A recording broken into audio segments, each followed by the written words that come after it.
Welcome back to the morning show here on Arise News. Joining us now to review some headlines in today's newspapers from around the world is Arise News analyst Ohi Odiai. Good morning, Ohi. Morning, Leila. Good morning. Morning, Dr. Good morning. Good to see you. Yeah, thank you. Let's kick things off with these day newspapers.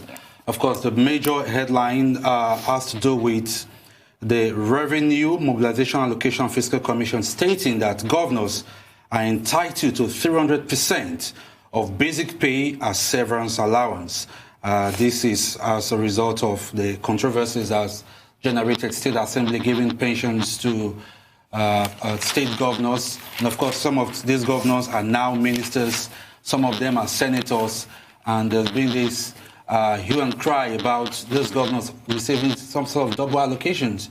The Guardian, for instance, did an infographics on some of the allocations that they get in Lagos, for instance, Leila and Dr. Abati. A governor is entitled to one residential house each, is entitled to a house in the Federal Capital Territory, entitled to 6 new cars every 3 years, 100% of the basic salaries, free healthcare, and so many other benefits, while the lots of Nigerians are suffering. But the Revenue Mobilization Fiscal Commission is coming out to say, well, the governors are entitled to 300% of the basic pay as severance allowance. Your take, Leila.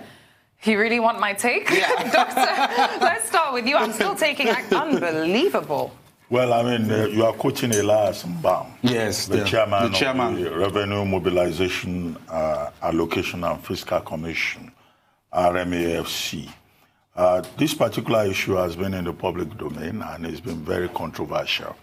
He is saying that what is provided for in the Remuneration Act is that when, a governor leaves, he's entitled to severance allowance, yes, which is 300% of basic pay.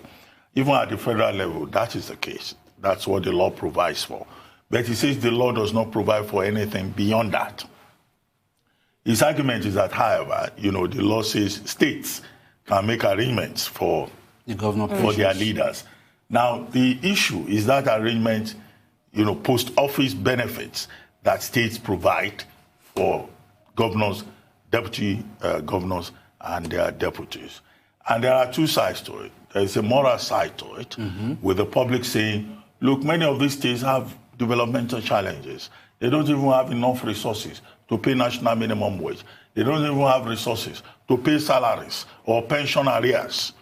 So why would persons who have been given the privilege to occupy certain positions then become parasites on the state for the rest of their lives? That's the moral side of it. But the matter is not even a matter of law. With the court ruling that, look, the Attorney General should look into this. And second, the Attorney General should see how, persons who have occupied those offices and who are in public positions can make refunds. And we have raised questions whether the Attorney General of the Federation can do that in a federal system. And, people have also argued that the state houses of assembly, yes, they can make laws, whatever laws. But any law that is self-serving, that is selfish, that is there so that some people can collect rent, they and their families collect rent forever, It does make them a parasite body on the state. That is considered vexatious by a lot of people. Exactly. And that's why in this matter, beyond what the chairman of the RMAFC have said, people are saying state houses of assembly should repeal those laws, follow the example of what has been done in Zamfara State. But already we've had the spokesperson of the Lagos State House of Assembly saying that they are not repealing any law. This former governors from Lagos State should continue to feed fat on state resources. It's just a simple matter of right and wrong. Yeah, exactly. Let's move on to the Punch newspaper now. The bold headline says, Oshiomholi's fate. Governors plot to install Buhari's successor. We can't shut governors out, says the National Vice Chairman, State Chairman meeting with Buhari to save APC chair. Yes, the build-up to who will succeed Buhari's success, succeed Buhari is really heating up right now. The governors trying to say that they have the right to install Buhari's successor. According to the Punch, they're saying that, they met with the president on Thursday. The president also had a discussion with the state party chairman on Friday. And we understand that it's linked with the fact that these governors want to install Buhari's successor and they determine who would succeed him. So they want Adams Oshiomholi out of the way. Doctor? Well, I mean, The common saying is that when an election ends, the struggle for the next election begins immediately. And we have seen in recent months how the politics of 2023 is determining a lot of things within the political space in Nigeria, either in terms of who should succeed President Buhari. Should the person come from the north, or is it the turn of the east, or is it a Yoruba candidate that will be acceptable? As it is in the APC, so it is in other political parties. But here, chairman of the All Progressives Congress in particular, has been quite embattled. And from this story, we see that many of the governors are with him because they think that whatever travail he may be going through is as a result of the politics of 2023. And they say that it's being opposed by governors, sitting governors who are interested in becoming president of Nigeria in 2023. And maybe they think that Adams Oshiomhole may be a stumbling block to their ambition. But, this is normal politics for governors to say, well, they will determine President Buhari's successor. And perhaps they are looking at one of them, who will give them the opportunity for longer political survival. True. Let's move on to the Vanguard now. The issue you guys have also discussed earlier. Show rearrest, Amnesty International, SERAP orders threaten mass action. You read the report earlier on the arrest of Omole Sowore, the publisher of Sahara Reporters, also presidential candidate during the last election.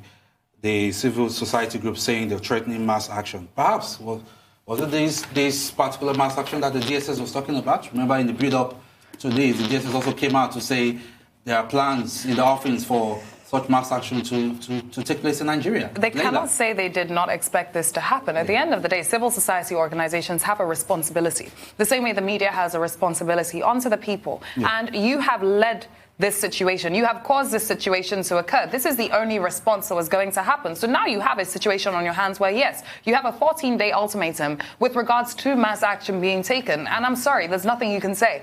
That will be done if the ultimatum is not met, because at the end of the day, people are tired, and rightfully so. This is wrong. In every single way, it is wrong. It is the only thing the civil society organization should be doing. It's the right call. Okay. Well, the coalition of civil society organizations, you will note when we were listening to Yemi Adamolekun earlier, has given the federal government of Nigeria as placed before the federal government of Nigeria 5 demands. I don't know whether they are following the example of the protesters in Hong Kong, who are also making 5 demands. And the Vanguard newspaper lists those demands. A 14-day ultimatum to federal government on the release of Omoyele Sowore. Apology from the federal government over desecration of federal high court by the Department of State Services. Call for sack of operatives involved in the act. They have also asked President Buhari to address the nation on his commitment to human rights, and that the judiciary has been battered and never before, and that, that is something that should be corrected. Well, let's see which of these demands the federal government will accede to. Okay. Because I said earlier, it's not enough to just dismiss these groups as noisemakers, because if you look at the groups involved, Enough is Enough, Women Research Advocates and Documentation Amnesty International, SERAP, Amnesty International, SERAP, CISLAC, CDHR, the monitoring group, all these are very serious groups with international, connections. What the presidency should take from this is that this is a signal that this matter is not going to just go away and cannot be swept under the carpet. And I also said that if they allow the protest to go on, considering the number of CSOs involved and the capacity of the persons involved, the Nigerian government may just have a revolution, on its hand, No, but Doctor, some already say these are just words. Can they back those words with action? These groups? Yes. The CSOs? Yes. Well, I mean, these are more or less all these civil society organizations in Nigeria, the majority of them, and in the lead, you have the strongest groups. I mean, they have experience in terms of organizing protests, and they can make it happen. Absolutely. But whether the people of Nigeria will join them is another thing entirely. That's what I was going to say. And the government must be mindful of the security implications of what this means. Okay, let's go to The Nation. That same story dominates the headline in The Nation newspaper. Talk about row grows over Sora's presidency groups clash. Quickly from The Nation, let's move on to The Guardian. Of course, the same top headline as regards the DSS getting ultimatum to free Ohi Odiai orders, talking about the demands of the CSO. But at the bottom, there's a very interesting story. Senate panel, Akpabio, face off over NDDC, gets messier. And, there is a board already approved by the Senate. Now, the Minister of Niger Delta, Godswill Akpabio, has also brought up his own interim management committee, and this is causing a lot of issue between the minister himself and, of course, the Senate. And then, in that same light, the chairman of the Senate Committee on NDDC, Peter Nwambushi, there was an allegation against him of collecting a monthly constancy fee of 1 billion naira. So this controversy is still on. Yeah. Well, I think, look, this is not a new matter. We had like 2 guests on this program discussing this matter. And the source of the contention is the fact that an interim management committee was set up to manage the affairs of the NDDC. Then at the same time, the president sent a list of 14 persons to the Senate to constitute the new board. And the Senate approved.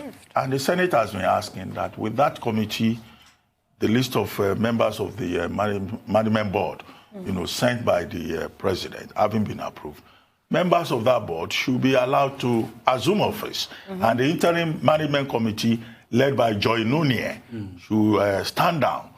So that, and then again, there is this plan to audit the Niger Delta Development Commission. And many of the senators are saying that, look, it shouldn't be the interim management committee that will preside over that audit, that it should be done by the new board, that has been appointed by the president. But it looks like there are certain forces, including governors and other stakeholders, who are arguing over, the chairmanship as proposed, the managing directorship as proposed. The chairman, I think, is from Edo. The managing director is from Delta, and there's this argument whether, the rotational principle is being followed. Because they said there's a lot of politics. Yes. But because of time, let's quickly take one foreign paper, The Guardian. Let's move to The Guardian UK. And the bold headlines that says, Tories accused of lying to distract the image of boy on hospital floor. So the build-up to the general election on Thursday.